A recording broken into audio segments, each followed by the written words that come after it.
Welcome to the Stop Suffering in Silence podcast with your host, Denise Walsh and Rachel Timothy. Hey, you guys. Welcome back to another episode of Stop Suffering in Silence. My name is Denise Walsh, and I'm here in real life with co-host Rachel Timothy. As you guys know, we live states away, and this weekend I happen to be in town for this interview, and so it's fun to hang out and record. Yeah, in real life.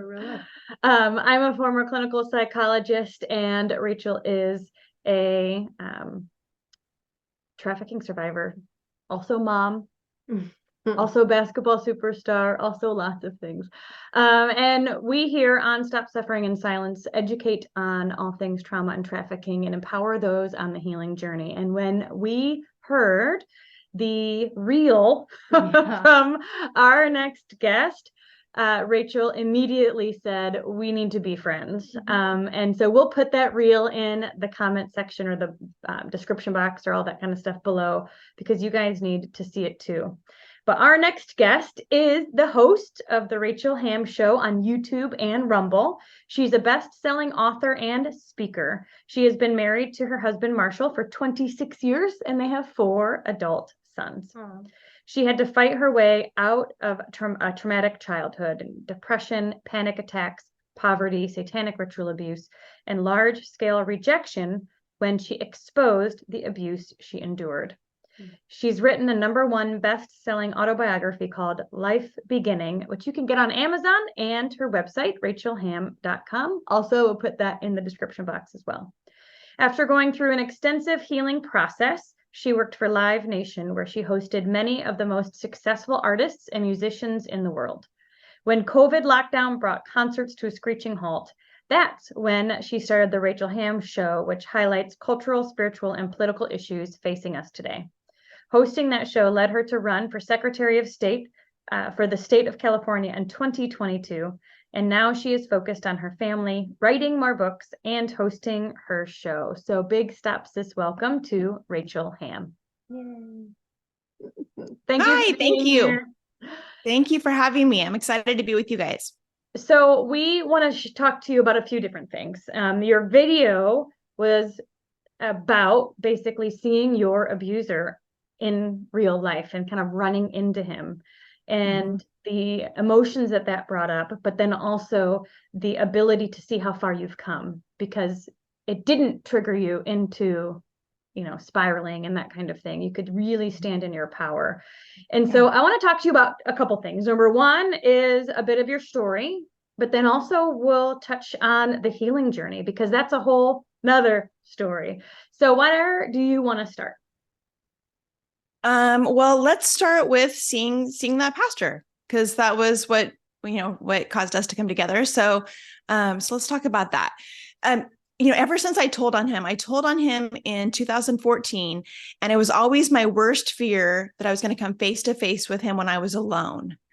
And part of that was because there was a lot of a layer of brainwashing and kind of control and triggers that I felt like he had over me for so long, that even though I had gone through a really extensive process, there was a part of me that wondered, would he still have power over me? Would he still be able to say something and I would somehow come under his power again? And I wasn't 100% sure, because how do you know for sure until you're actually in the situation? So I just had a fear, an ongoing fear. And I think it was more subconscious than conscious, because after it happened and I was okay and strong and fine, I realized that I will no longer be doing what I'm doing, which is at a subconscious level, constantly looking for if he's there. Yeah. And because, we live in the same town, it's like, you could see him anytime. And so it's not a tiny town, but it's not huge. And so I had just always wondered if I was going to see him and how that would go. So I feel so thankful that I saw him, because I feel like as free as I have gotten, there was another layer of freedom for me to have that I didn't even know I really needed until it happened, and it lifted. It felt like just something lifted off of me. And I thought, it's done. I did it. It's over. Like the worst fear is over. Like seeing him, being alone, not having protection, whatever. It's done. I did it. And And not only that, but then the way that the Lord sent someone to help me before and after, which I believe was an angel. I don't know. It could have been just a godly man. If it was just a godly man, though, it's very, very unique, very unique and very specific. So I think it was an angel. And so like, even just experiencing that, it's like, and I probably will get emotional even talking about it, because like how sweet God is to us to just provide what we need. And not only that, but like the angel had to leave me at the door so that I could go in and have to see him. I had to see him when I was alone. It had to happen that specific way for me to get the freedom I needed. So it's like the Lord provided perfectly beforehand to prep me as I'm walking in, get me all loved on and strengthened or whatever, to go in, deal with the thing that I was afraid of so that I could get free from it, and then immediately be tended to as soon as I walked back out of the store, which again, I would encourage people to go watch that reel so you kind of understand the whole situation. But it was just so sweet. So sweet. And it just kind of, I already love the Lord a lot. I'm just really passionate about the Lord and the way that he has redeemed my life and healed me and set me free and all of that. But when things like that happen, it's almost like I've been in a honeymoon phase again with the Lord, just like, you're so sweet. You're so good. I mean, I just could hardly contain myself afterwards, just being amazed at how that all went down. So I know for me, like being a survivor and having some of those nudges at times, like when you, for example, like, didn't you kind of feel in your spirit God saying you're going to run into your perpetrator, and yet you still went. You didn't let it paralyze you. I feel like that is a strength as well. Thank you. Yeah, there was a time when I didn't do that. Like if I thought I was, I would get those promptings and I would not go because I couldn't handle it. There's layers to the healing process. And so sometimes you know when you're kind of weak or when you just can't. But I have always been a person who tries to face my fears and overcome them, not give way to them, as much as possible. So yeah, I also, like I said, though, I convinced myself that, oh, that's probably not the Lord. That's probably just me. I'm probably not going to see him. I'm probably just, because his son used to work at that store. And so maybe that's why I'm thinking that and all that. So I talked myself out of it, but there was a part of me that did decide, well, even if I'm going to see him, I'm going to go.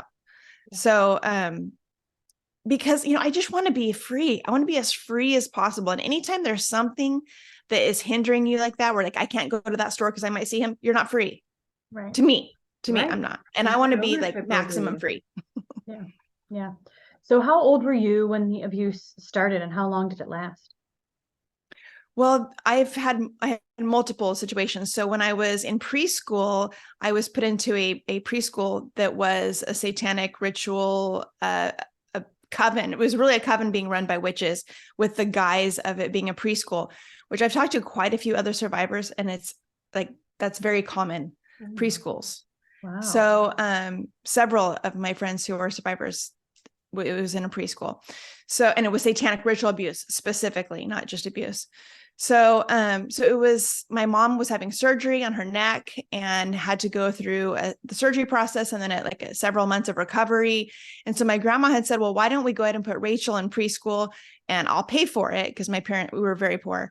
And so the rest of my family wasn't. All my extended family was wealthy, but my parents had kind of stepped away from some just ungodliness in my extended family. And so we were very much on different tracks. So they had lots of money. They paid for me to be put into this preschool, which I don't know what my grandma knew and didn't know. I don't know if she knew that. And I don't know, because she died a long time ago. And I never got to really have an honest conversation with her about it. But nonetheless, with satanic ritual abuse, which is a whole other kind of abuse. Do you guys talk about that on here or? We have. Mm-hmm. Yeah, absolutely. Okay. So it's different. It's, of course, all abuse is evil. Satanic ritual abuse has this extra layer of very intense, intentional, I don't know how you would even describe it, just evil, that not only are they perpetrating abuse on you, but they are very much training you to abuse and how to do evil things in the world. It's a training process in a way. So that was when I was tiny, 3, 4 years old. And then we moved from that city to another city when I was 6. That's when I met the pastor who became really, I would say, my main abuser. So I met him when I was 6. Again, we were really poor. So he did a lot of the traditional grooming stuff. He really stepped up, took care of us. He was single. And so he would just kind of say, like, we were his second family, or we were his family, and he would just be with us all the time. With, I would say, really groomed my parents and me, really trained them to trust him. And then he took advantage of the fact that he could do things for us that my parents couldn't do. So, he bought us Christmas presents. He took us to the movies, took us to play miniature golf, took us out to eat, took us on trips, which is crazy but my parents let him take us on trips. So without them, without them, Oh my goodness. that was They a really little trusted bit him. into the, yeah. sorry. Well, they really trusted him. And so I guess my question would be, is how did they believe you when you came forward? I think when somebody has that level of trust within the family, I can imagine the shock, hurt, disbelief that they would be experiencing once they found out. How was that process? Thankfully, it was great. The Lord had really prepared them right before I told them. So a couple of months before I told, which I was 37 years old when I told. So, I was older and kind of stable, mostly stable in life. I had a lot of emotional issues from abuse that I hadn't dealt with, but was relatively stable. So about 2 months before I told my parents, my dad had remembered something that had happened back when the abuse was still taking place, randomly, quote unquote, right? Like, of course it was the Lord, but something came to his mind and he thought, I wonder if Doug has ever abused my children. Or made a move on my wife or something that he felt like there was something. Yeah. And it just kind of came to him. So then when I told, my mom said, wow, your dad just said a couple months ago that he wondered if there was any chance of this being the case. And that was because my abuser had come to my parents' house late at night, like middle of the night, knocked on the door. My dad answered and he was sobbing. And he said, I've done something terrible, but you're a Christian and you have to forgive me. And my dad said, what did you do? And he said, I'm never going to tell you, but it doesn't matter what it is. You have to forgive me. And my dad's like, well, I can't forgive you if I don't even know what you've done. Like, what are you talking about? And he said, I'm never going to tell you, but you have to forgive me. It's focusing on, you have to forgive me. Like, kind of shoving that on my dad. And my dad was like, what are you talking about? And I think he had said that even at that point, he came to us and was like, do you know anything about anything that Doug would feel like I need to forgive him for? And, of course, at that point, no one's telling anything. We're like, nope, don't know anything, Right. And so, so he had remembered that. He had kind of forgotten about it because it happened, 25 years ago or whatever. And then he just suddenly had remembered it about 2 months before I told. So it paved the way where when I told him, he's like, I knew it, like just in the last couple of months have suddenly known it. So they were very receptive and kind and supportive through the whole process. Did you remember so part of Rachel's story is that she was dissociated and didn't remember the abuse until a bunch of flashbacks came. Did you know about it since you were 6 up until when it stopped, or was it something that you recalled later in life as well? I had forgotten most of it. I had little parts that I remembered, but the worst of it by far I had forgotten. So it wasn't until I was in the counseling process that I started really remembering it all, or as much as the Lord wanted me to remember to get healing. Do you have any recommendations for those that are currently experiencing flashbacks? Like, what do you do in that moment to help you get through it? We've shared what Rachel does, but we'd love more tips. Oh, well, I'd like to hear what you do too, Rachel. So, because I like learning from each other, right? So, well, okay, so it depends. If you haven't gone through healing yet, then that's kind of a different answer. So I would say pray for God. So God showed me who a counselor was that I could and should go to about 6 months before I told and started my process. I had a dream that seemed kind of random to me. But it was this person that I knew of in town that ran a Christian counseling center. I did not know that they specialized in satanic ritual abuse victims, had no clue. I thought they were just a Christian ministry. And so in the dream, I had this dream that I was sitting in there was a podium, and I was sitting there across from this counselor, and I could see her, and I could see that someone needed to go to the podium and speak. And so I had said to her, I was mouthing to her, like, are you going to go speak? Like, we want to hear from you. And she looked at me and she went like this, and she said, no, you are. Oh. And I was like, I don't want to speak. I want you to speak. And she's like, no, Right. you're going to speak. And then as after that exchange happened, someone was walking into this room with a sign that said, be courage, not be courageous, just like be courage. And I saw that and I thought, I want that sign. And I knew that the only way to like be courage, like courage on display, was to go to the podium and speak. Oh. And I looked at the counselor, and I looked at the podium, and I looked at the sign, and I was debating, and I got up and went to the podium to speak.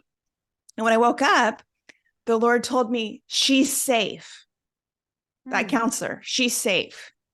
And I thought, well, that's good to know if I ever need to refer someone to counseling. I mean, I was just like, had no intention of dealing with anything, so I'm like, okay, that's good to know, So I just kind of filed it away. And then I had some things that really triggered me pretty bad, because it was time to tell. It was time.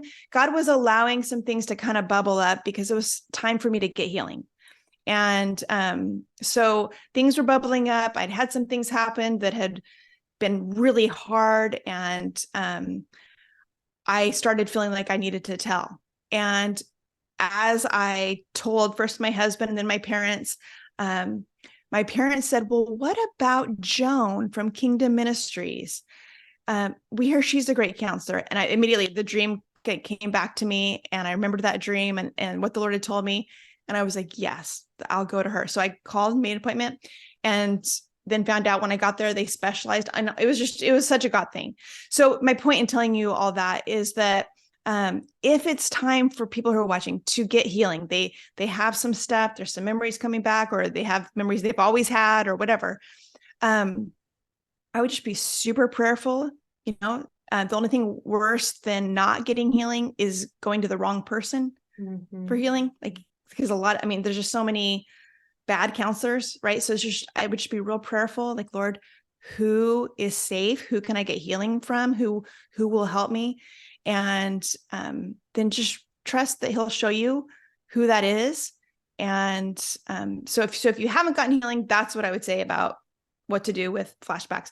If you've already gotten healing and are or you're in the process or whatever, one thing my counselor showed me that is really interesting how soothing it is, but it's patting your chest like this, like if you're holding a baby and you pat the baby's back, do that on your chest like this.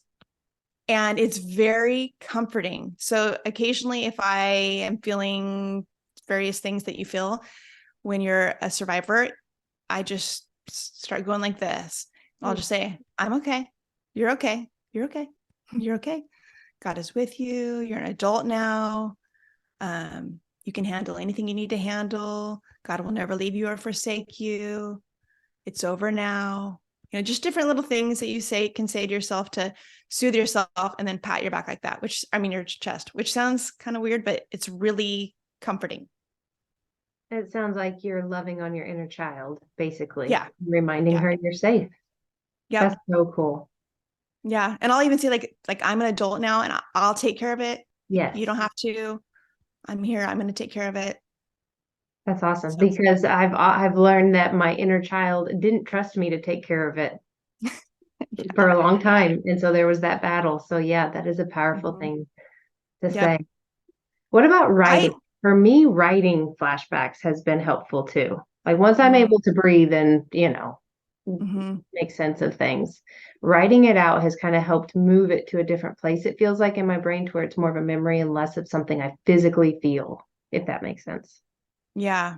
Well, and something my counselor would say is, to if you're starting to have a flashback, like immediately take authority over it, in that you would say, I will only remember what God wants me to remember, nothing more, nothing less. So the enemy can want you to remember stuff to just, like it can go both ways. Like the Lord can be bringing something up because it's time to deal with it, but then the enemy wants to overplay that and try to just torment you because that's just who he is, right? So it's like, no, I will only remember. And so she would say that all the time in counseling too. You will only remember what God wants you to remember, nothing more, nothing less, only what is beneficial for your healing process and nothing else. So occasionally when I've had some things bumping up, I've been like, this only feels bad. Like you could feel kind of the difference of just that's a little hard to explain. It's kind of an intangible, but I could feel the enemy just wanting to depress me or scare me or whatever. I was like, no. In Jesus' name, I will only remember. And then just like pray and worship and kind of invite the presence of the Lord to kind of sweep that out. So good. It sounds like you came forward to your parents, but then you also came forward to the community. Did you press charges? Because when you did the video, you were like, I'm saying his name. And so Yeah. is it something, how did the community respond to the accusation, and were charges ever pressed? Because I have to imagine what we've learned, right, is that there's usually never one victim. Perpetrators are perpetrators, a perpetrator. And so part of that question is, like, there's like several questions there, but one of them is, did other victims start to come forward in the process? So yeah, first part of that question was, how did the community handle it, and did you press charges? The community handled it terrible. He was still a pastor at the church that I had gone to, and he'd been there for like 40 years, and the people, he's extremely manipulative and charming and convincing. So he went into a full mode campaign to make sure everyone knew that I was crazy and a liar, and that I was doing this for money, and which I never asked for money, never got money. So that was interesting, but people believed it. That's like a main rumor about me, is that I did this for money. I'm like, really? Why did I never get the money? Like, what are you talking about? So he went on to a campaign to try to destroy me, and most people believed it and hated me. I would say telling on him was a re-abuse. I was re-abused. And when people come to me and say, should I tell? I don't automatically say yes. Like, I'm like, let's ask the Lord, because it's hard to tell. It's really hard to tell. And especially for me, the other victims, yes, there were other victims. I knew of around 7 others. I knew of 4 already when I told. I knew of 4. 3 more came to me. And then since then, quite a few more have come to me.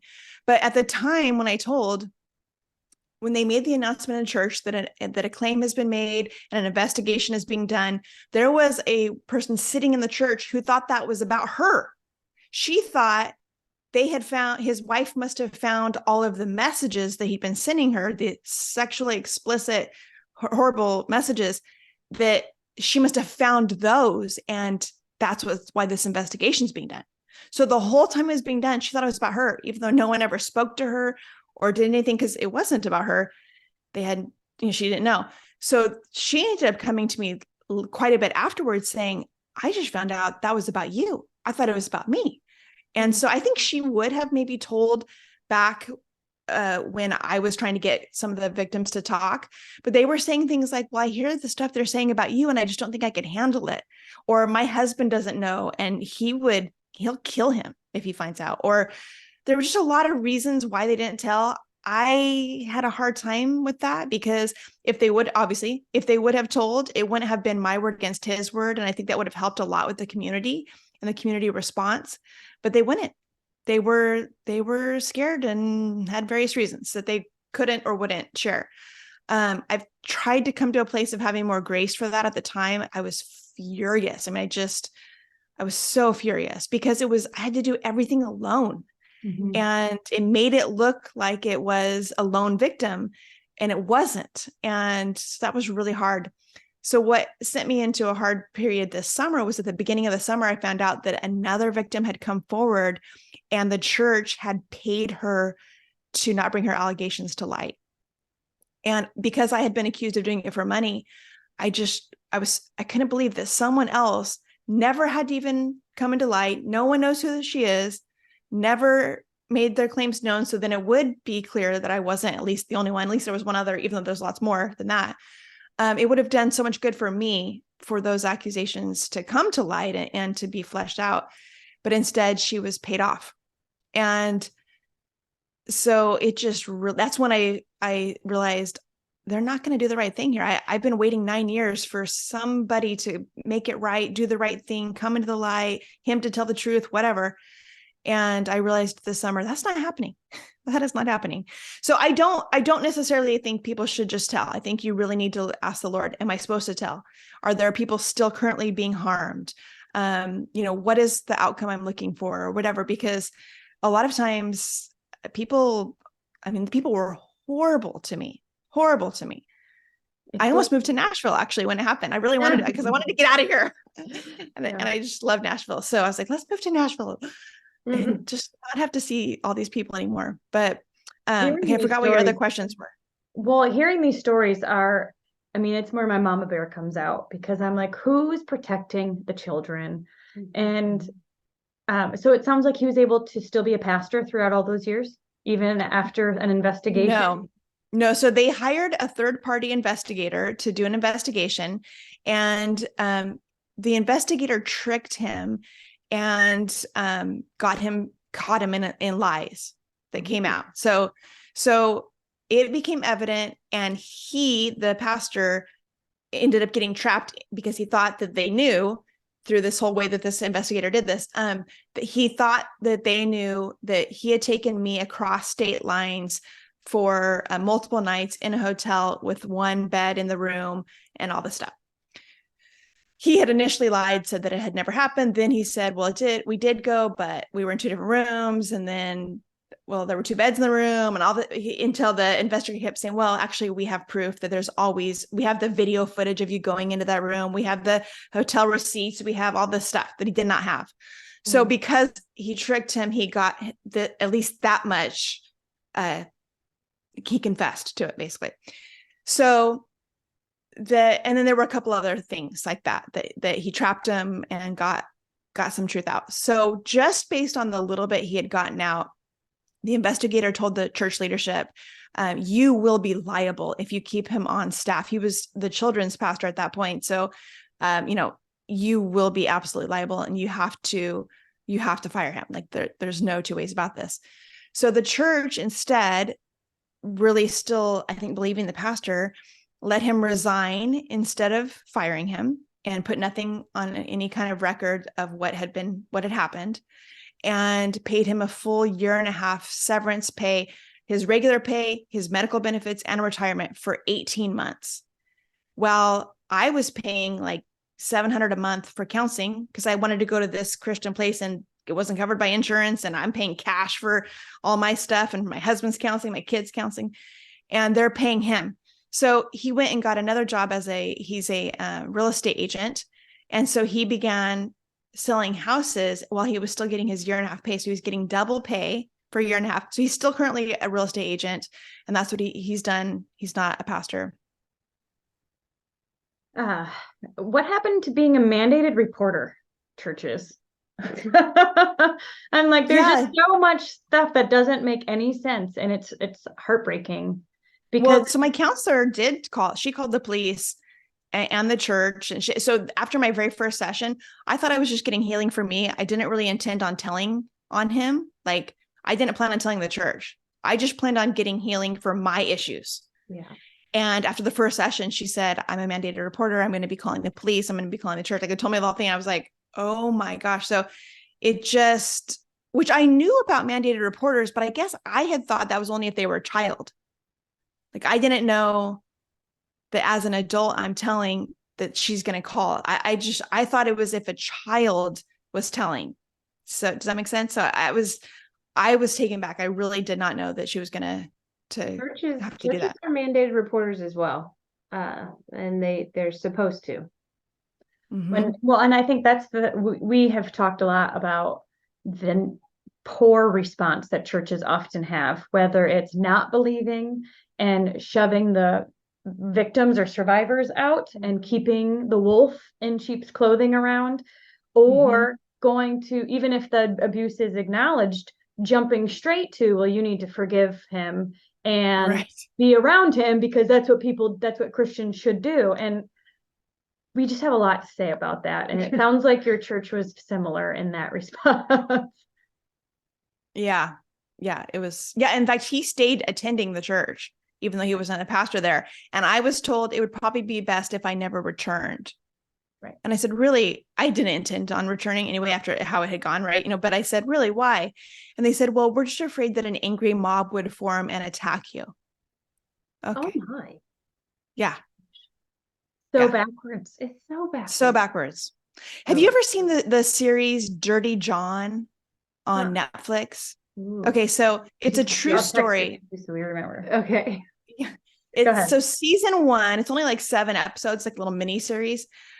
Season 1, it's just a true story based on this guy who was like a master deceiver, manipulator, and he would basically like date rich women and then try to blackmail them or whatever. But the reason I like it so much is because this grandmother has 2 daughters. One of the daughters is who's dating this narcissistic sociopath guy, and the other one was murdered by her husband. Her other daughter was murdered, and then this daughter almost gets murdered by him.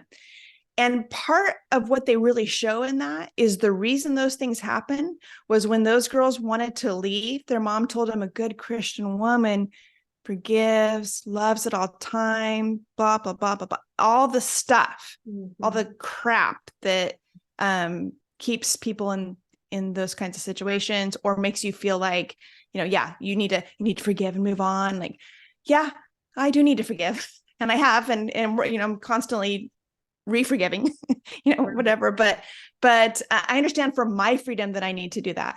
But I just feel like that miniseries kind of showed the dysfunction that the church has in grace at all costs, yes, which keeps people in victim situations. Yeah.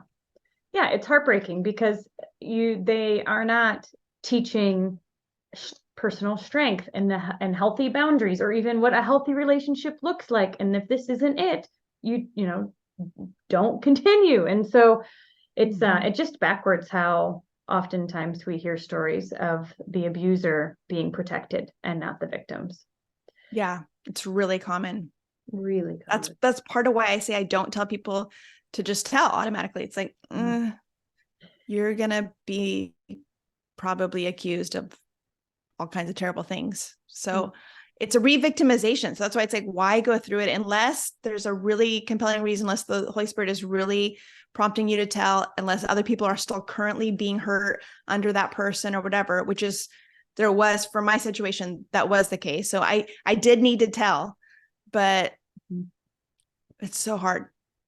And so you wrote your book you mentioned before we pressed record that one of the ways you want to be seen is like why healing is like hopeful, that it's a hard journey, but it's worth it. Can you tell us a little bit about your healing process and what you want other survivors to know? Yes. I think if you have trauma in your background and you haven't dealt with it, and by that I mean you've gone through a counseling process with a healing element, with a counselor who's walking you through the process of getting free from that trauma, from the effects of that trauma, then I think that you're living at a muted level. And I'll speak for myself. Okay. So before I went through my counseling process, I didn't know it, but I would say looking back, I kind of was living with like an emotional Novocaine pump. Novocaine makes you numb. I think I was just always, because you're just suppressing both the bad and good emotions, because the bad is so bad. So in order to kind of be numb to that, you're also numb to a lot of good that you don't even realize you're numb to. until for me, as I went through that process, I started to feel again. And I realized there was so much joy that I was missing out on. And it's so great, and peace that I didn't even know was possible. I didn't even know it existed.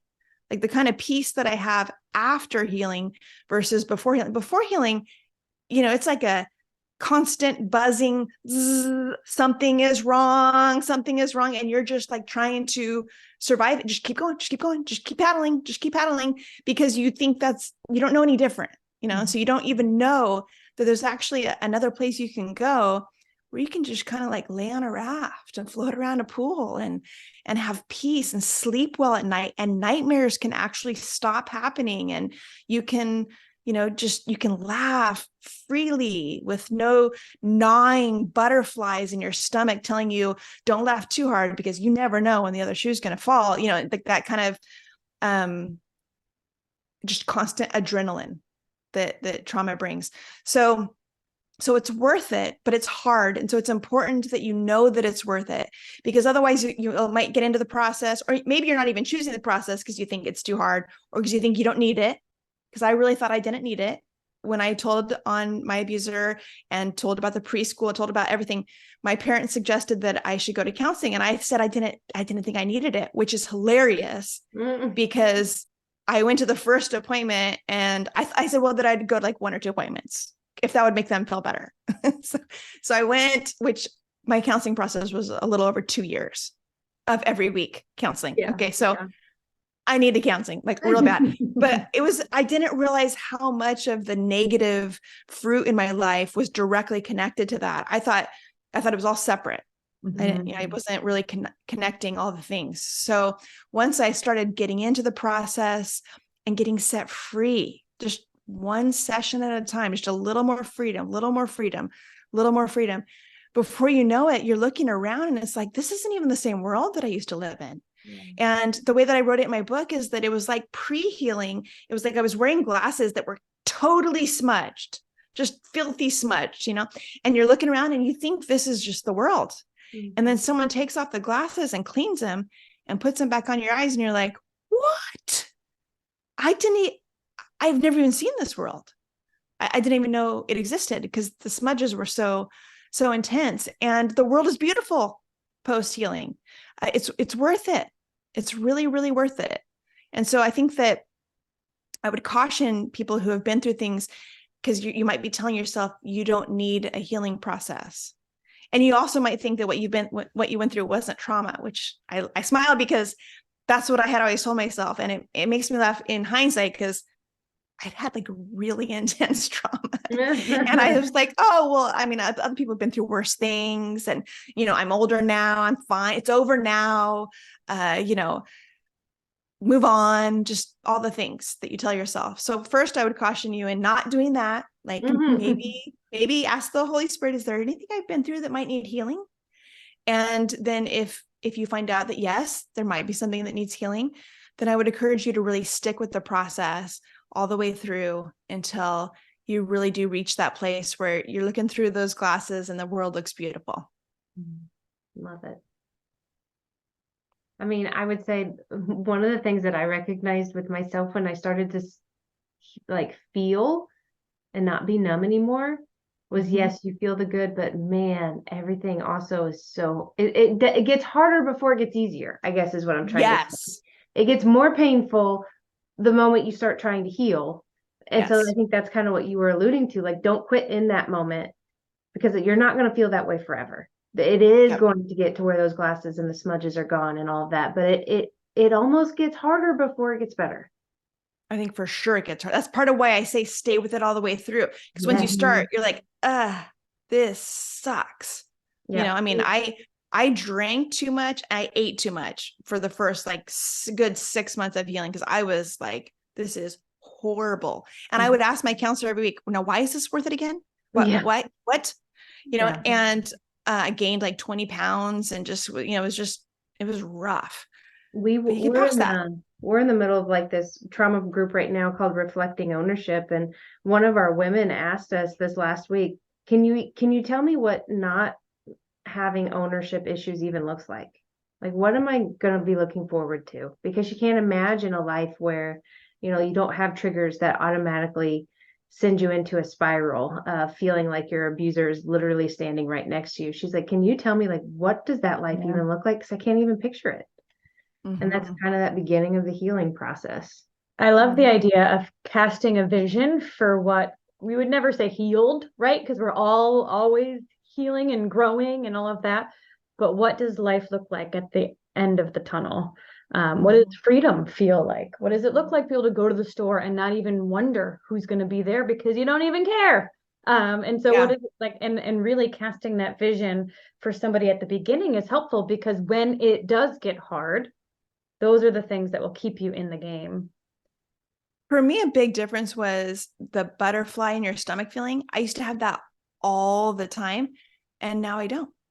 Like, my stomach's just calm. Yeah. It's like, oh, Whoa. that's just one little difference, but because freedom takes on so many different components, but that's just a very noticeable physical daily difference for me. So the trauma program we're doing called Reflecting Ownership is a book that Rachel wrote, and it has a workbook component. And so each week we go over a chapter and just have really intentional, powerful, important conversations.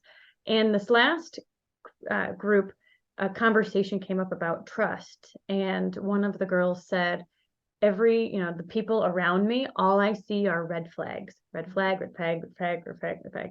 And so we got into this conversation about how she just never feels safe. And that is a horrible place to live. That's a scary place to live. That's like, super foggy, smudged up glasses. And so I think painting a picture of what if we felt safe? What if you didn't have butterflies? What if you could be comfortable in your own skin? What if you had good friends that you did fully trust, and you could live life? That's what freedom feels like. So it was a really interesting and powerful conversation to have with this group who's going on this healing journey right now. Well, and something I would add to that is, when you have been a victim, especially really young, your discernment is real screwy, right? Because very bad people were allowed in, and then they like do good things for you too. So it's very complicated. And so everyone feels dangerous, right? Or you never feel safe. Well, when you go through the healing process, you kind of you sort that out. So then you're able to know, well, actually that person really isn't safe. But this one is. It's not perfect, but they're safe. And so I think that's kind of another reason for that healing process, right? Is that discernment increases, because you learn to kind of quiet the discernment when you have to get through things that your discernment would say, don't do this, don't go here, don't go, and you have to, or you're, whatever, there's just not an option. So you just kind of quiet that discernment.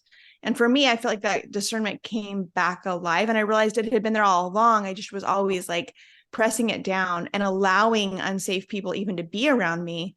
Because that's what good Christians are nice. A lot of that was part of it. But in the healing process, it's like, no, actually, I am going to listen to that discernment. I have it. I just have ignored it for a long time, but it's there, and I'm going to re-tap into that. And that will keep me safe to some degree, in really letting God show you yourself again. I think building that self-trust allows, because I think you've been tricked in the past. And so then you don't even know who to trust. You don't even trust yourself.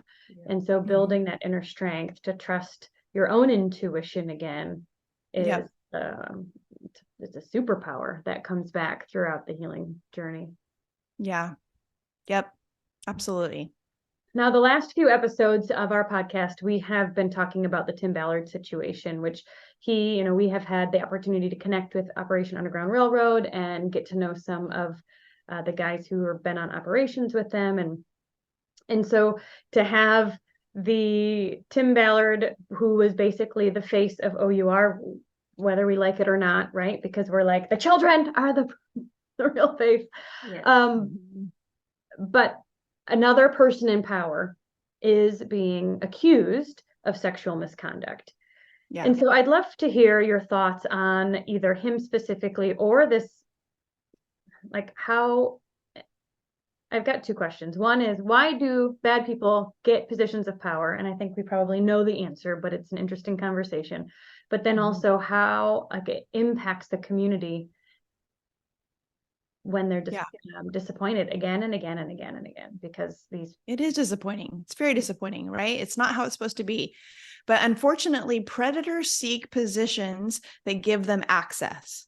So, and they also want to hide in plain sight. So unfortunately, a lot of pastors, a lot of school teachers and coaches, a lot of counselors. That's part of why I'm like, make sure you go to the good counselor. And I don't want that to scare anyone from counseling. There are good counselors that you can find, but there are some that are predators, doctors, right? They see police officers, they seek positions that are known for being trustworthy. So Tim Ballard running a rescue operation. I mean, well, that's a great cover if you are not a good guy. So, and I'm not a cynical person. I really am an optimistic person, and there's good and bad people in every field. But what I do know is that in experiencing other survivors and just talking about our stories, you just see this pattern of predators seeking these positions that we consider to be those positions that are safe and we can trust that person. That's who we go to when we need help. And then they are the bad guys. So there's that. That's why, again, they hide in plain sight so that you would never suspect it. They look good. They need to look good so that they can do the bad, because predators cannot show up in a black trench coat in an alley. You would never have anything to do with them. They have to show they have to show up as angels of light in order to be let in. That's why God warned us, and be careful. There will be deceiving. So he's talking about, evil spirits actually appearing to be angels of light, but it's true with people too. There's wolves in sheep's clothing. They appear to be pure with their sheep clothing on, but they're wolves. So that's why it's not super surprising that someone like a Tim Ballard we would find out actually that he was not good. So when I ran for Secretary of State, I had a group of advisors that advised my campaign, amazing people. I have grown to just love this group of people. A lot of people who were in the intel community and are doing everything they can do to save our country right now and the unique situation that we find ourselves in over these last few years. So there was a coalition of us that came together to work together, and it was remarkable. Well, one of them told me a long time ago, long before the Sound of Freedom came out and long before these allegations came out, that Tim's not a good guy. And the way he said it was, he wanted to be famous. Tim wanted to be famous.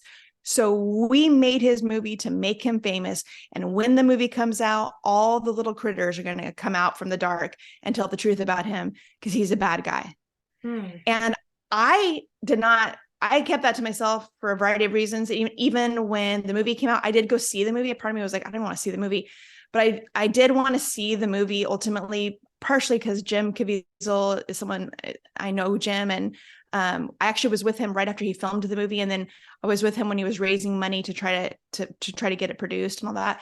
And so I knew him, and I knew he had felt like God had called him to expose the issue of trafficking and to play this role. And I felt like all of that was really pure and wanted to support that. So I did go see it, but knowing as I'm watching it, like, Tim is, from what I'm told, he's part of the problem, not part of the solution. So I didn't even know about the allegations until you guys just told me about it. But I've felt like I have known that about him for a long time. And they said he's going to be doing all kinds of press, and because he wants fame so bad. He's a fame whore and all this stuff about him. And then I kept waiting for it to come out, but I didn't know that it had already. So, because they had said, no, it's going to come out. We're going to make sure it comes out when the time is right. So, but that doesn't take away from what the movie exposed, and that doesn't take away from the truth of trafficking and all that. Like you don't want to throw the baby out with the bathwater, right? Because people are mad. They're mad that, they don't want Tim exposed because then it kind of takes away from the whole movement that Sound of Freedom created, I think, and the exposure that came with it. But that's not true. We're adults, right? We can hold two truths at the same time. We can know he might not be a good guy and trafficking is actually happening and they're not mutually exclusive. So it's not our problem what Tim is doing. There are other people that are taking care of that from what I had heard. And so we don't have to worry. We don't have to even figure it out if he's a good guy or not. It doesn't matter. The truth is there's trafficking happening. That is true. Let's focus on that. Let's try to solve that. Let's help survivors. And that's it. Amen. Yep, absolutely. What other questions do you have? I don't know. What about you? Well, I just want to make sure that we plug your book and that everybody goes to purchase it. You'll see the link for your book and for all of Rachel's social stuff will be in the description box, you guys. So go follow her. We'll also put the link to the reel that we found her with in the description box, and then buy her book. And I think no matter where you are on the healing journey, it's empowering to know that there is another side, that one step at a time, even if it feels like you're sinking in mud, to know that there is light at the end of the tunnel is powerful for everybody to recognize. So if you're a survivor, purchase her book for yourself, for your own story. But you know what? Supporters need hope too. And so if you're a supporter or if you work with survivors, consider getting her book so you can offer this hope to survivors that you work with. Actually, there's a counselor that had reached out to me that she uses my book for all of her clients. Oh, praise God. I know. She had read it and she helps people specifically with satanic ritual abuse. So, and even if you've never been through any abuse, the book, I really highlight, I've kind of experienced a lot of extreme things on both ends of the spectrum, the dark side and the very light, supernatural, amazing side. So I share experiences in all of it that are just interesting stories, even if you've not been through trauma or need healing or whatever. It's still, I think, just a book that ultimately, hopefully draws you closer to the Lord. Amen. Well, thank you, Which Rachel, all of for us. connecting with us today and sharing your story and offering such hope to the listeners. And we really appreciate you not only coming forward back in the day when you were 37 and making your pastor known, but you've continued to come forward and share your story, not only to raise awareness, but also to encourage those on the healing journey. And we just appreciate the courage you continue to show each day when you show up. Thank you. I appreciate you saying that very much. And thank you guys for what you're doing. Sounds like you're doing a lot, and that's awesome. I'm glad you got to be together today too. I know, this is so fun. All right, you guys, thank you so much for hanging out with us today. Be sure to like, subscribe, leave Rachel an encouraging note in the comments. It's always important for guests to get feedback, and it's hard for us all to share our stories, right? And so when we have a guest on that's so vulnerable and full of wisdom, be sure to leave her some love in the comments below. Thank you again, Rachel. We'll put all your stuff in the description box, and to everyone listening, we'll see you next week. Thank you so much for listening to this powerful episode of Stop Suffering in Silence. If you are interested in booking Rachel to speak at your school, your church, or on your podcast, then please email openblindeyes@protonmail.com. If you are interested in sponsoring a survivor on their healing journey and would like to donate to Stop SIS, then please check out the link in the description box or show notes below, or you can email stopsis@protonmail.com. And finally, if you are currently suffering in silence, or you know somebody who is, whether they're dealing with a current trauma or one from the past, then we will always recommend that you reach out to your local resources and find a counselor that you can trust, because nobody is meant to suffer alone. Have an amazing week, and thank you for being here.